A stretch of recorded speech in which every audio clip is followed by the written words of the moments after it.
W 呢支係我哋 custom 嘅槍，咁用咗加大嘅鋼篩，2015年新款嘅鋼篩。之後呢，呢條鋼篩可以玩真篩嘅，咁而呢個篩呢，就係呢個蛇眼，就穿氣喺後邊呢個白色兩點同埋前邊前篩嗰一點都係穿氣嘅，即係換言之熄燈之後呢，佢會有10年持續發光，之後會慢慢衰退嘅。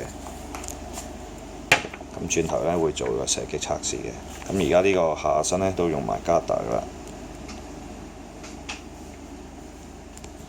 咁我哋做咗舊化嘅，咁所以條篩會專登整到佢灰灰地色，咁有翻鋼嘅質感嘅。咁而家咧就試射22飛度啦。咁我哋測試過嘅呢條鋼篩，咁就可以打到22飛嘅。咁主要都係睇翻支槍個喐動啊，準程度另計嘅。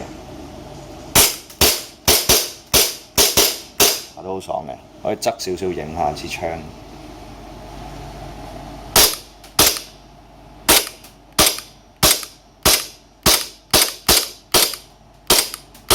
嘭嘭聲，有後座力。係啦，咁而家清咗夾嘅。咁啊，隻夾有啲凍嘅。如果我叉翻少少氣咧，就可以 lock slide 㗎啦。好啦，啱啱叉咗啲氣啦。咁而家都係空槍嚟嘅啫。係啊 ，lock 到啦。咁條管我哋都做埋舊化嘅。咁同條 slide 都係一體顏色。咁另外就睇多次呢個前呢個篩啦，瞄準個位。係啦。咁呢個篩個 concept 就係咧，因為如果 CQB 近咧，你用個闊個橙色圈瞄到咁上下，喺個圈入邊就照打。